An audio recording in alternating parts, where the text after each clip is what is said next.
Hello dear student, स्वागत है आप सभी का मेरे इस नए चैनल पे। तो चलिए आज से इस चैनल पे वीडियोस आना शुरू हो जाएगा। तो सबसे पहला जो मैं पढ़ाने वाला हूँ आपका क्लास 10th का मैथमेटिक्स सब्जेक्ट का चैप्टर नंबर 1 जो है रियल नंबर्स।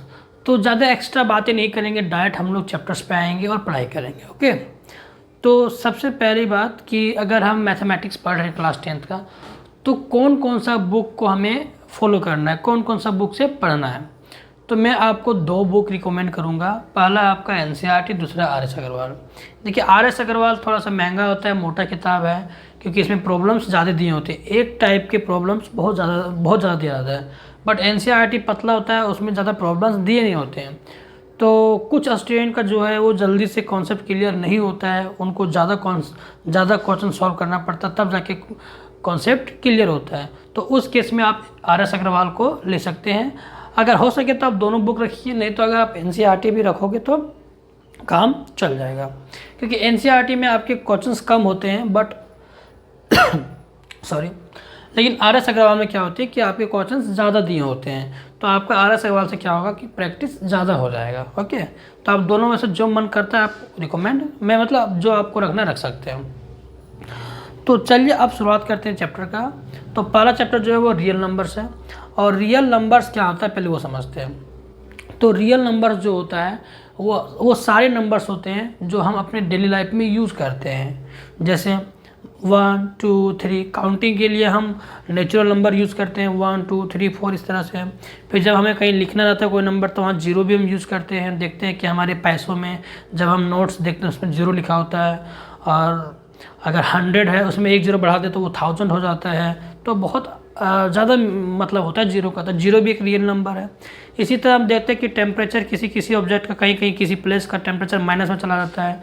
तो जो माइनस में मैं यूज़ कर रहा हूँ, ये मैं जो माइनस में किसी चीज़ को बोलता हूँ तो वो एक रियल नंबर है। माइनस में भी जो लिख रहा हूँ -1 -2 -3 जहाँ पे हम देखते हैं वो भी एक रियल नंबर है। इसी तरह फ्रैक्शन में जो चीज़ हम यूज़ करते हैं, जैसे रेशनल नंबर 1/2 3/4 5/6, ये सारे के सारे क्या होते हैं, रियल नंबर्स होते हैं। तो क्या रियल नंबर्स के अलावा भी और कोई नंबर्स होता है? बिल्कुल होता है, कॉम्प्लेक्स नंबर। कॉम्प्लेक्स नंबर अभी आप लोग नहीं पढ़े हैं, बचपन से अभी तक नहीं पढ़े हैं, और ना क्लास 10th में आप पढ़ेंगे। आप कॉम्प्लेक्स नंबर के बारे में फर्स्ट टाइम पढ़ेंगे क्लास 11th में, और क्लास 11th में ही आपको पूरा एक चैप्टर रहता है कॉम्प्लेक्स नंबर का। तो अभी उसके बारे में डिस्कस ना करेंगे, सिर्फ अभी हम डिस्कस करेंगे रियल नंबर्स के बारे में। तो इसमें जो आपका पहला टॉपिक है, जो पहले था, वो था यूक्लिड डिवीजन लेमा, पहला टॉपिक इस चैप्टर का। बट वो अब हटा दिया गया है आपके सिलेबस से। और यूक्लिड डिवीजन लेमा जो था वो आपको एक डिवीजन मेथड देता था एचसीएफ निकालने के लिए। अगर 2 या 3 नंबर है तो उसका एचसीएफ कैसे निकालेंगे, तो वो एक मेथड देता था। मतलब यूक्लिड डिवीजन लेमा मेथड से हम निकाल सकते थे कि कोई 2 नंबर या 3 नंबर, तो उसका एचसीएफ निकालना आसानी होता था। मतलब थोड़ा सा वो लंबा जाता था लेकिन निकल जाता था। तो वो हटा दिया गया है, तो उसको पढ़ने का कोई अब सेंस बनता नहीं है। तो इसके बाद जो टॉपिक रहता था वो आता था आपका एचसीएफ निकालना और एलसीएम निकालना प्राइम फैक्टराइजेशन मेथड से। तो जो आपका अब पहला टॉपिक बन गया है। ओके, तो हम लोग पहले वही करेंगे कि एचसीएफ और एलसीएम निकालेंगे प्राइम फैक्टराइजेशन मेथड से। बट उससे पहले हमको ये समझना होगा कि फैक्टर क्या होते हैं, कंपोजिट नंबर क्या होते हैं, और प्राइम नंबर क्या होते हैं, तभी हम आगे जाके समझ सकते हैं चीज़ें। तो चलिए जल्दी समझ लेते हैं, क्योंकि आपने ये पढ़ा होगा फैक्टर्स क्या होता है, प्राइम नंबर्स क्या होते हैं। बट फिर से आप देख लीजिए थोड़ा सा, देखिए डायरेक्ट में से एग्जांपल से समझाता हूँ, ठीक है। जैसे मान लीजिए एक नंबर 12 है। ओके, अब इनके कौन कौन सा ऐसा नंबर है जो उस नंबर से इसको डिवाइड करेंगे तो रिमाइंडर 0 आएगा। तो पहला तो 1 हो गया, 1 से अगर 12 को डिवाइड करेंगे तो रिमाइंडर 0 आ जाता है। इसी तरह 2 हो गया, इसी तरह 3 हो गया, इसी तरह 4 हो गया, 6 हो गया, 12 हो गया। अब देखिए आप 12 को डिवाइड कीजिए 2 से, तो क्या आ जाएगा, 2 6 12 आएगा, और ये रिमाइंडर पूरा 0 आ गया, पूरी तरह से कट गया। इसी तरह आप 12 को 3 से डिवाइड कीजिए, तो 3 4 12, रिमाइंडर 0। इसका मतलब आप यहाँ पे देखिए कि यहाँ पे जितने भी नंबर्स लिखे हुए हैं ये 6 नंबर्स से आप इसको डिवाइड कीजिए तो रिमाइंडर आपका 0 आ जाएगा। और रिमाइंडर जब 0 आ जाएगा तो हम कहेंगे कि ये सारे नंबर्स क्या है, इस नंबर के फैक्टर्स हैं। ओके, अब यहाँ पे देखिए 5 नहीं आया, 7 नहीं आया, तो 5 और 7 12 का फैक्टर नहीं है, क्योंकि अगर 5 से डिवाइड करेंगे 12 को तो रिमाइंडर यहाँ पे क्या आ जाएगा, 5 2 10 आ जाएगा और रिमाइंडर 2 बचेगा। ओके, तो रिमाइंडर आपको 0 ही करना है पूरा, कोई भी रियल नंबर यानी कोई भी नेचुरल नंबर नहीं बचना चाहिए, 1 2 3 सर नहीं बचना चाहिए, रिमाइंडर हमेशा 0 आना चाहिए। तो इसीलिए 5 7 नहीं है। तो क्या 5 और 7 किसी दूसरे नंबर का फैक्टर नहीं है? तो आंसर है येस है। 5 आपका 15 का फैक्टर है, 5 आपका 10 का फैक्टर है। तो इस तरह से दूसरा नंबर दूसरे के लिए फैक्टर हो सकता है, जरूरी नहीं कि इसमें फैक्टर नहीं तो वो दूसरे नंबर का फैक्टर नहीं होगा, वो दूसरे नंबर का होगा। तो ये होता है फैक्टर्स। तो आई होप कि समझ में आ गया होगा, छोटा सा कॉन्सेप्ट था। दूसरा देखते हो प्राइम नंबर। प्राइम नंबर क्या होता है?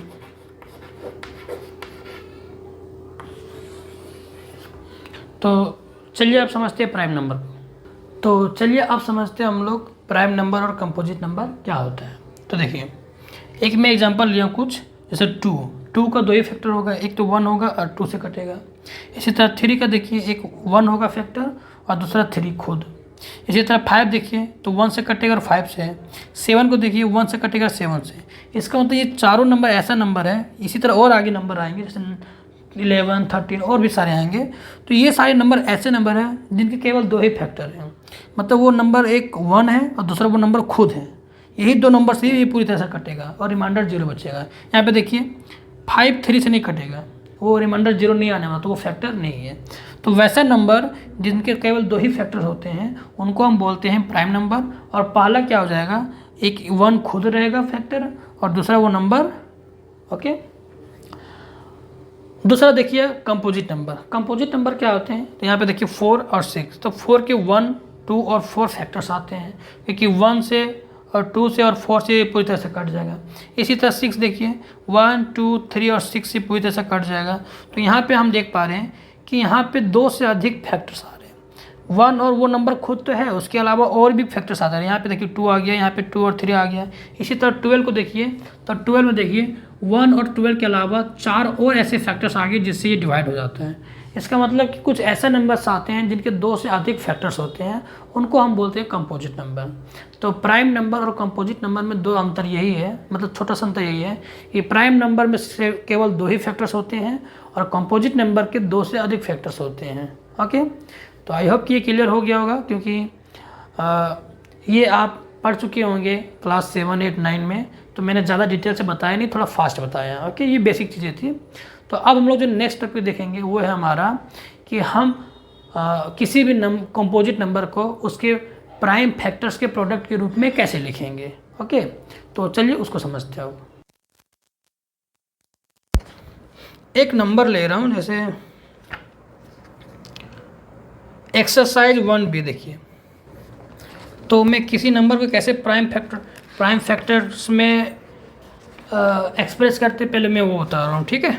तो देखिए मेरे पास एक नंबर है और मैं इसको एग्जांपल के रूप में लिख रहा हूँ।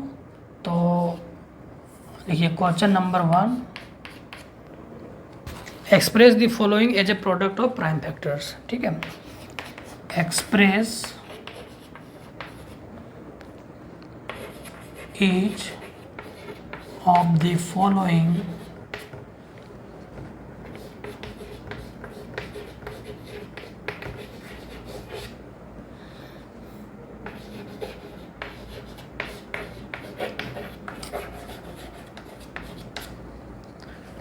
product of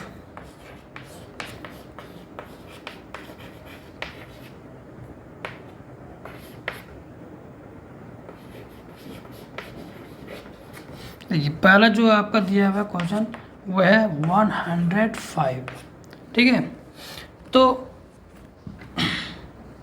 105 को हम कैसे प्राइम फैक्टर्स में कन्वर्ट करेंगे? फैक्टर मतलब प्राइम फैक्टर, हाँ, प्रोडक्ट ऑफ प्राइम फैक्टर मतलब हमारा एक प्रोडक्ट आएगा, यानी हम मल्टीपल्स में यानी गुना में हम लिखेंगे और उसमें जो नंबर्स आएंगे वो सिर्फ और सिर्फ प्राइम नंबर्स आएंगे, ठीक है।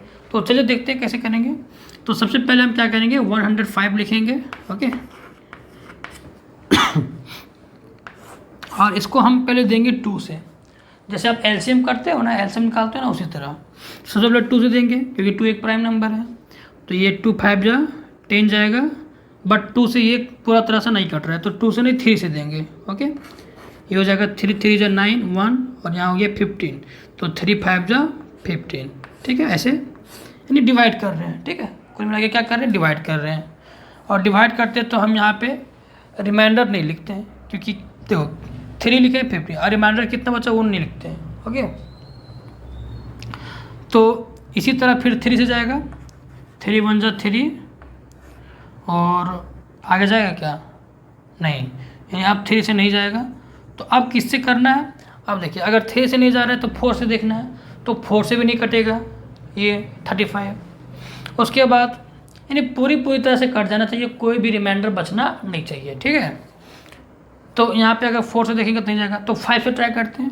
तो अगर 5 से ट्राई कर रहे हैं तो क्या हो गया, 5 7 जा 35। अब आगे देखिए 7 से, तो 7 1 जा 7। तो जब 1 आ गया तब रुक जाना है, उसके आगे नहीं करना है। तो ये जो आपको हम ये इसको हम अगर लिख सकते हैं, तो ये 3 5 7, 3 × 5 × 7, 1 को नहीं लिखना है। ठीक है, तो ये 3 5 7 को यहाँ लिख दिए। और इसी को क्या बोलते हैं, इसी को बोलते हैं प्रोडक्ट ऑफ प्राइम फैक्टर्स।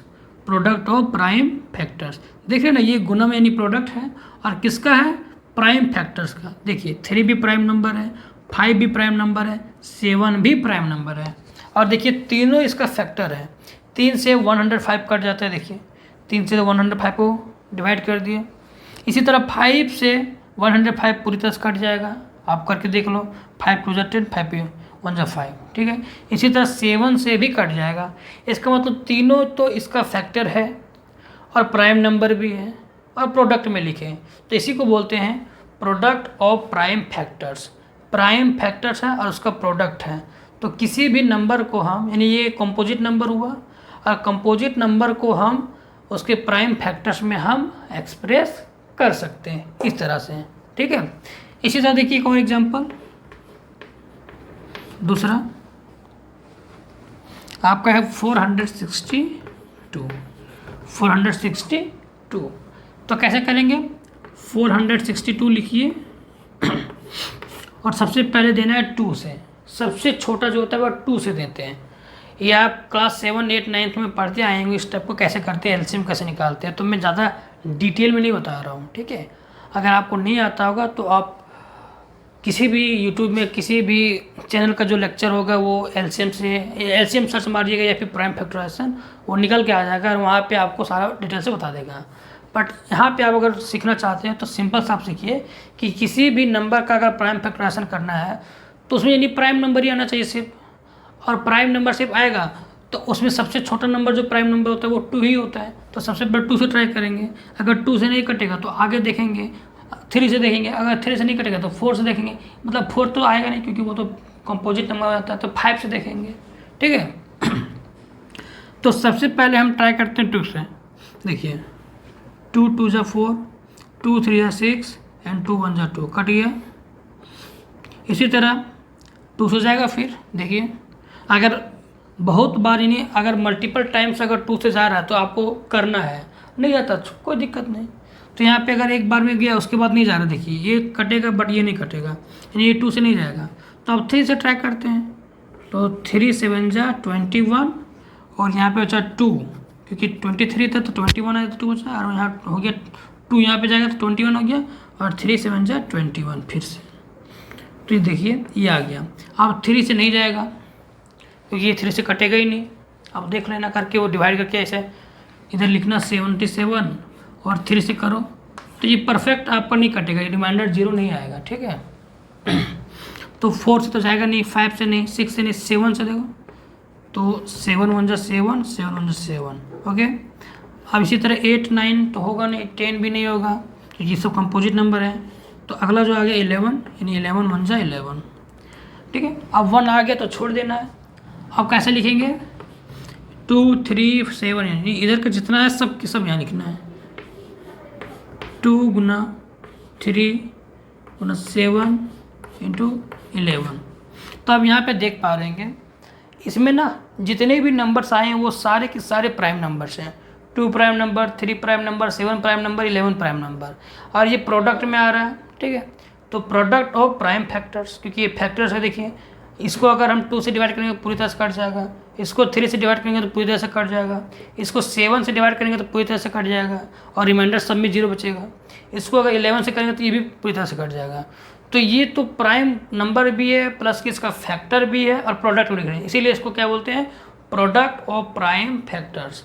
तो जो डेफिनेशन होता है फंडामेंटल थ्योरम ऑफ अर्थमेटिक का, वो यही होता है कि किसी भी कंपोजिट नंबर को हम उसके प्राइम फैक्टर्स के प्रोडक्ट में लिख सकते हैं, और वही आपका डेफिनेशन दिया हुआ तो आप लिख लेना। ओके, तो आई होप कि आप कैसे लिखोगे किसी नंबर को प्राइम फैक्टर्स में वो आप समझ में आ गया, यानी प्रोडक्ट ऑफ प्राइम फैक्टर्स में कैसे लिखना है वो समझ में आ गया। ओके, तो कुछ प्रैक्टिस के लिए मैं कुछ क्वेश्चन दे दे रहा हूँ होमवर्क, वो आप करके लेते आओगे। ओके, देखिए अभी मैं एचसीएफ और एलसीएम कैसे निकालते हैं इस मेथड से वो नहीं बताया, अभी सिर्फ बता रहा हूँ कि किसी भी कंपोजिट नंबर को हम कैसे लिखेंगे उनके प्राइम फैक्टर्स के रूप में। ठीक है, प्राइम फैक्टर्स के प्रोडक्ट के रूप में। अभी मैंने एचसीएफ और एलसीएम निकालना बताया नहीं, अभी मैं बताऊँगा। तो कुछ होमवर्क है जो आप कर लीजिएगा, जैसे ये आर.एस. अग्रवाल का ही है, आर.एस. अग्रवाल का ही है।